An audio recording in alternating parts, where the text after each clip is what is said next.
How's it going, everybody? This is Cameron White with White Light Astrology, giving you guys your February 2019 horoscope for Cancer, Sun, and Rising. How's it going, Cancer? This month is definitely going to be a lot better for you than last month was. Last month was probably really intense with those eclipses on your 7th house. As well, you were probably really busy with Venus and Jupiter being in your 6th and whatnot. So it was a little bit intense and raw, but I do believe that this month's going to be a little bit better. So before we get into the horoscope, thank you guys for being here. Thank you guys for liking and sharing and commenting and subscribing. I appreciate every single one of you guys. So let's go ahead and get into the horoscope.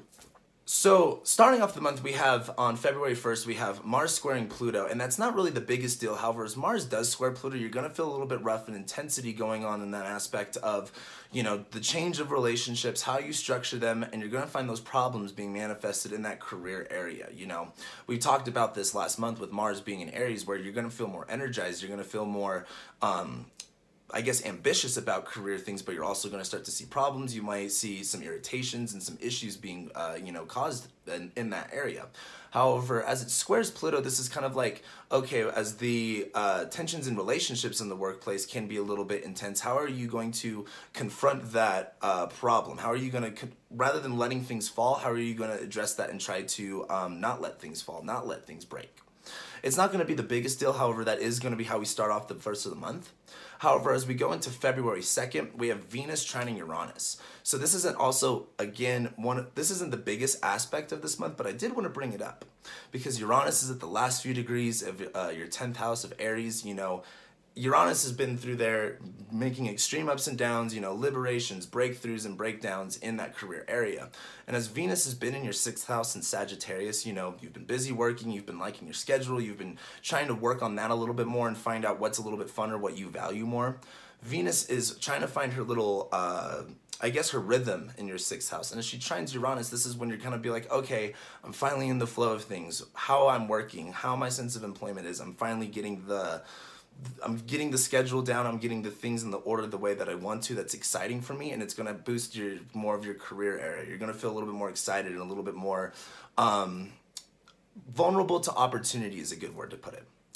However, as we move into February 3rd, the next day, we have Venus going into Capricorn, where Venus is out of your 6th house as Sagittarius, and she goes into your 7th house of Capricorn. And this is where things get a little bit more, I don't want to say intense, but a little bit more serious, but on a good note.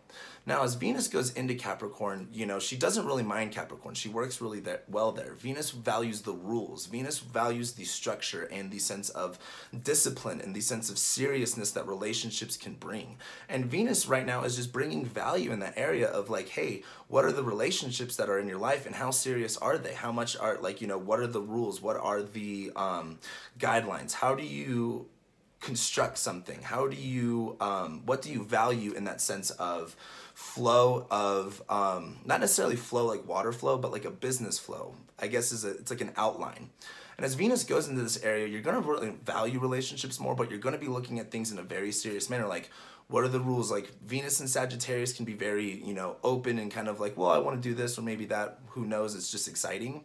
As Venus goes into Capricorn, it's kind of like, okay, now how do we need to address this situation? What do I really want out of this? How do I need to construct this in the most harmonious way? So as Venus goes through there, you're going to feel a lot more entailed into relationships, and we're going to talk more about that as she transits Capricorn. However, the next day, on February 4th, we have the new moon in Aquarius.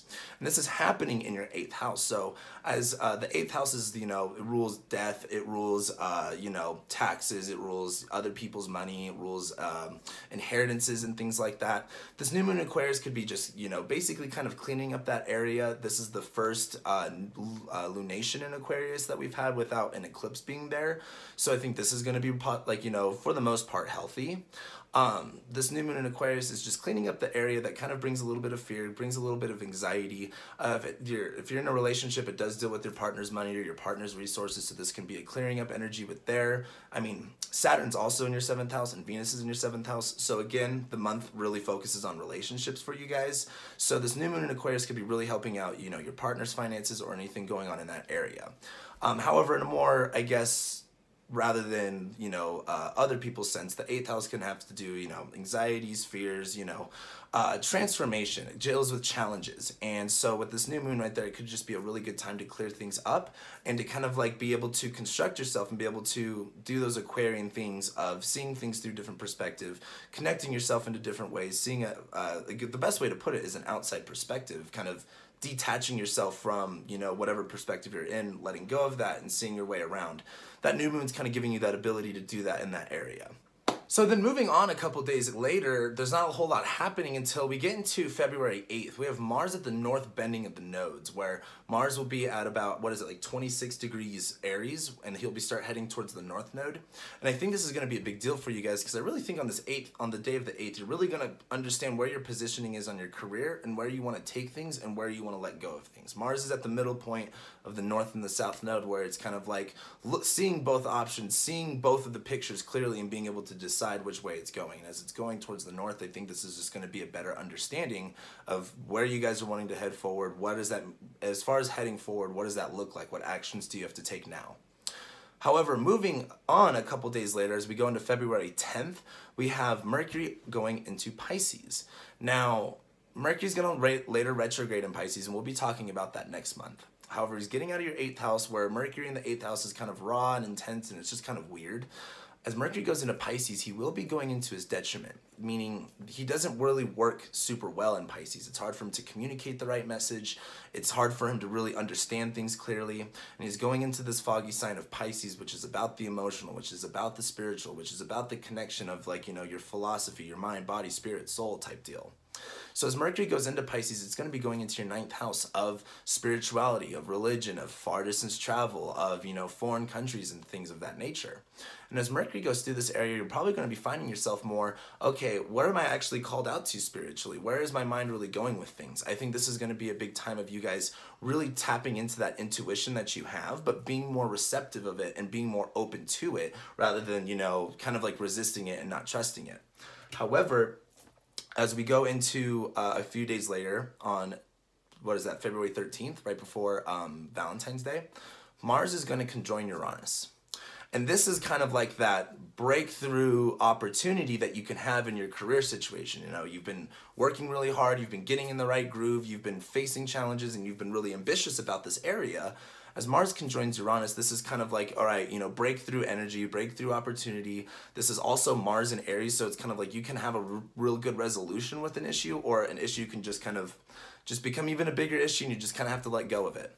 However, as Mars goes on top of Uranus, it's going to conjoin it. It's very exciting. That's very liberating energy. You know, feel free to feel it. If you feel like, you know, hyped up and amped up on that day, go with that. However, the next day on Valentine's Day, Mars enters Taurus, where things really chill out. Mars is in detriment in Taurus. Mars wants to be in Aries, where he can fight somebody, or in Scorpio, where he can, like, kill somebody. And I know that's kind of like an extreme, you know, analogy. Don't take that seriously, but that's just the idea of, like, Mars has things he wants to do. While Mars is in Taurus, he slows down. Mars, it's hard for him to really move on things unless they're really valuable and they're really worth it. So as Mars goes into Taurus, he's also going to be going into your 11th house of friends, of associates, of networks, of bigger groups of people. And this also could be where your midheaven lies as well. So this does have a little bit more to do with career stuff. Now, as Mars goes through that area, you can be dealing with difficulties around friends and connections, and kind of like there's nothing really going on there. You really don't want to hang out with anybody unless it's like really, really important or it's really, really valuable to you.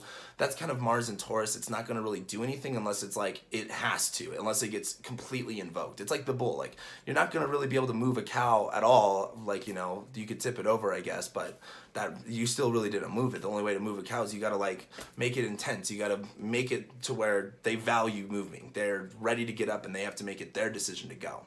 So as Mars goes into Taurus, you may feel yourself a little bit stubborn as far as being ambitious, wanting to go out, wanting to connect yourself more. However, I would just suggest if you're going to use your energy, use it wisely and only spend it on the things that are really going to bring value, especially when it comes to connecting yourself to groups of people and networks. Really only put yourself in the places that are really going to bring a lot more value and not just anything and everything. However, a few days later, as we go into February 16th, Venus is going to sextile Neptune while she's in Capricorn. And this is one of her first aspects before she starts really hitting stuff in Capricorn. And as Venus sextiles Neptune, you know, Neptune's in your 9th house, you're feeling spiritual, you're feeling good, and that's kind of like a super long-term transit. However, as Venus sextiles it, I think this is kind of getting that I don't want to say energetic download, but it's more of like Neptune and Pisces is really making things that are unclear and spiritual, kind of like you're tapped into that stuff in a weird way. Like it's all connected. That's just kind of how things are.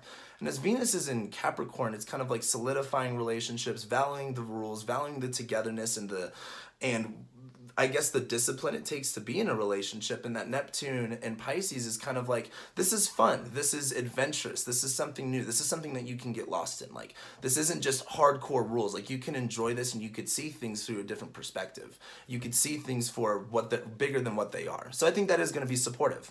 However, as we move into the next day, February 17th, we have Venus conjoining Saturn, where it gets serious. Like Saturn in Capricorn, it can be really hard to deal with relationships. It's kind of like you understand that there's this serious tone, this serious, you know, there could be limitations, there could be roadblocks, you feel constraint, but you also may be in the point where it's like you're ready to take relationships seriously. It's time to really find, you know, what's going to work and what doesn't. What are the rules? Where do you need to discipline yourself? Where do you need to constrain and concentrate the relationship?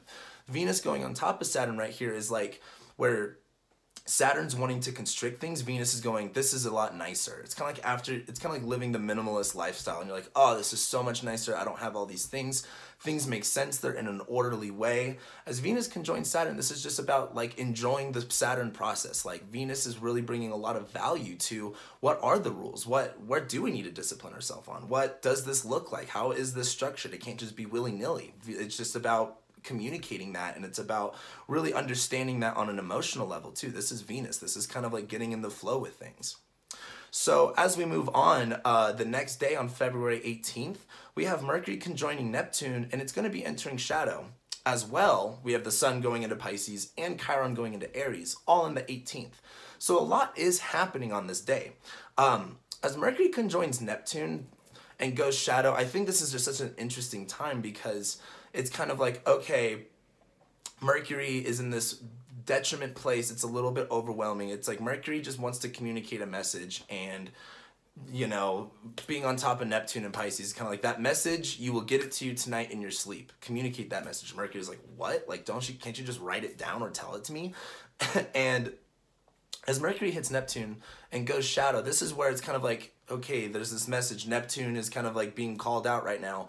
Where are things blurry? Where are things not making sense? Where are things, you know, what is the duality of things? Where can we really start to clear things up? Mercury's trying to make sense of it all. So as it goes into shadow, Sun's also going to go into Pisces, where Pisces season begins. You're a lot more tapped into your spiritual nature itself. This is, again, all in your 9th house of spirituality, religion. So you may just be feeling yourself a little bit more caught up into this area, more focused and attentive on what your beliefs are, what you're spiritually inclined to. If you want to, you know, travel somewhere, maybe if you're planning that or looking at what that's going to look like. Anyway, Chiron's also going to go into Aries on that day. And Chiron's finally going to get out of your 9th house. It's finally going to get out of that whole area of, you know, spirituality, religion, where Chiron, you know, I talk about this in my Chiron and Aries video if you guys check that out. However, Chiron and Pisces is a very deep wound. Chiron and Aries is kind of like, okay, I'm ready to move forward now. I'm ready to take this on. I'm ready to take the healing steps. It's kind of like physical therapy is a good way to put it. So on the 18th, it's going to be a little bit weird, but on the 19th, we have the full moon in Virgo and Mercury sextile Saturn. And so as the Mercury hits like Neptune the day before and goes shadow, it's going to be a little bit lost. But this full moon in Virgo is kind of like, okay, where we need to be more connected with our environment. We need to be more connected to, I don't want to say our intuition because that's not always true. It's more of, we need to be more connected to opportunities and things that come out of, like, you know, out of the blue. It's not necessarily a time of clarity. It's not supposed to be a time of clarity. It's supposed to be a time of thinking and feeling and exploring. Like, you know, Jupiter and Sagittarius is on a trail. Like, Sagittarius has a mission, it has a target. Pisces is kind of like, well, there is no target. We don't need to go anywhere. We can just be here. We can just feel this. It's two fish in a pond. Like, you know, they have this whole world. They can be at any place that they want, but it's in this one little area. It's not about, you know, what the vision's supposed to look like, what the direction's supposed to be. It's about being within the moment. So as we move forward in this full moon in Virgo, this is going to be in your third house of communication, of, siblings and not necessarily relatives, but neighbors. It has a lot to do with communication and speech and writing and things like that. So as the sun goes into Pisces and you're starting to feel a little bit more connected with being, what exactly is it that you're saying? What are you communicating? And how are you focusing more on communicating what it is that you're feeling, what it is that you're connected to, just being more connected to what it is that you're feeling in the moment, that sense of intuition, that sense of I'm clear about what I feel, I'm clear about what I believe, and how are you communicating that? And this is going to be big on realizing how you can communicate that, where you can communicate that, and how to specifically do that in, I guess, the most correct and efficient way. Now, Mercury is also going to sextile Saturn on this day, where Mercury gets some help from Saturn. Saturn's like, okay, you're doing good in relationships. Things are starting to get solidified and real. Mercury and Pisces sextiling it is kind of like, okay, yeah, sure, this is a little bit lost, but I can find my ground. I can find my leverage. I can still connect with, people to communicate this message, to see this message out. It's just kind of like making sure you don't go overboard with it. Saturn is kind of like, hey, speak the message, speak the truth, I guess, in a sense, but be realistic about it. Don't just get caught up in the story. Don't get caught up in the moment. So then a couple days later, we have on the 22nd, Venus conjoining Pluto. This is kind of like, this kind of is a raw and real energy. Like, Pluto's real and raw. Pluto's like, hey, this is the reality, like things can be changing. Venus is in Capricorn where it's like, I'm really valuing, how things are structured and ordered. Venus going on top of Pluto is kind of like, not all of it falls apart, but it's like, okay, you realizing that you're not just learning these things it's kind of like the wax on, wax off. Like, sure, it's going to be annoying right now, the things that you have to do, but it's going to pay off really big later, and it might just save your life. So as Venus goes over Pluto, it's kind of like, okay, realizing where you need to take this Venus in Capricorn value, realizing where that actually needs to be put, where that needs to be addressed, like seeing where things can go wrong and basically being like, I know how to do this, I know how to put this energy here, this is what I need to do to fix it. And then on the same day, on the 22nd, we have Mercury squaring Jupiter, where this is where it's going to get a little bit interesting as we go in from February to March, because we're almost at the end of the month now. As we go into February to March, Mercury's going to retrograde and square Jupiter and go direct on top of Neptune. Just like, it's almost like a mirror of what we went through earlier in, I think, December or November when we had the Mercury retrograde in Sagittarius. It squared Neptune exactly as it went retrograde. It conjuncted Neptune 3 different times during the retrograde and then came forward. This is kind of like the opposite, where it stations direct on Neptune, but stations retrograde, basically squaring Jupiter. Now, Mercury is going to square Jupiter at this time, where it's going to be the first of 3, where Jupiter, again, is kind of like, hey, there's a lot of positivity going on. There's a lot of great opportunities. That's the message I want you to, carry. Keep going. As Mercury goes into Pisces, it's kind of like, I kind of forgot what that message was. And as Mercury squares Jupiter, it's kind of like, okay, if this is the target that you want me to hit, what target is it? Like, I don't see a target. Mercury and Pisces it has this whole area, it doesn't have a specific goal or target. And I think as Mercury squares Jupiter, this is going to be the time of kind of like, hey, it's not about one specific point. You don't have to have a specific destination. You just got to believe in what that is and what that's going to feel like, what that experience is going to be like, and you'll attract that to you, I guess is a good way to put it. It's not about having expectations of what things are supposed to look like. It's about knowing what they're supposed to feel like and having that come to you. And I think that's going to be this whole Mercury square Jupiter thing as we continue. However, Mercury squaring Jupiter at that point is kind of realizing that, hey, Jupiter has a very specific message, and Mercury's kind of like, I don't understand what to say right now. There's no specific target. So you may feel a little bit confused of like, okay, if these are all the opportunities I have, what do I need to believe in order to see those opportunities through? Then, as we move into February 25th, we have Venus conjoining the South Node. And this is where it's going to be kind of like, it's going to be, I honestly think, screw Venus going over Pluto. That's not going to be big. Venus over the South Node is going to be a little bit like, South Node's in your 7th house right now, where it's like, okay, what do you need to let go of in relationships? What needs to be changed and addressed in relationships? Where do you need to move past it and move past that, move towards you, move towards what do you need? Where do you need to nurture yourself and take care of yourself? But this involves looking at your relationships and going, what works and what doesn't work? What has worked in the past, and where can I bring that with me in the future, and what doesn't work, and where am I leaving that in the past? And as Venus goes over the South Node, it's kind of like, it's hard to let go of shit. It is hard to let go of shit in the past. It is hard to let go of past habits and past behaviors. It is hard to change the rules, and it is hard to get comfortable in a new set of rules in a new game.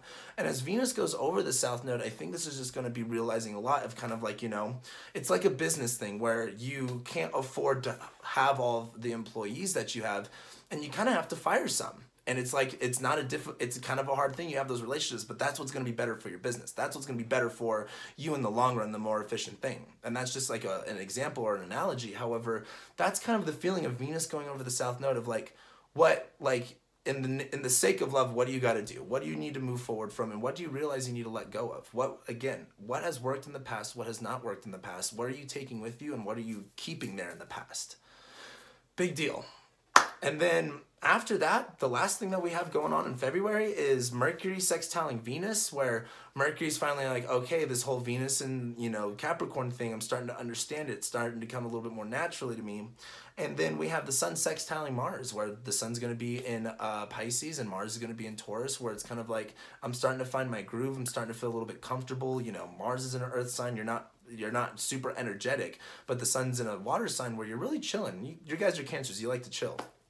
It's going to end at a very chiller time with Mercury sextiling Venus and Sun sextiling Mars. But then we go into March. That's when Mercury's going to retrograde. And I haven't really looked at March a whole lot yet. I can't remember what else is going on.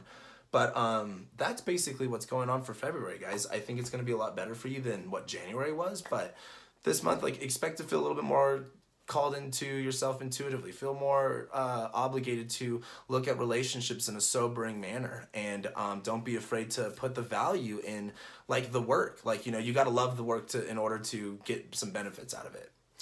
So with that being said, thank you guys so much for being here and watching and liking and sharing and commenting and subscribing, and I'll be seeing you guys for next month's horoscopes.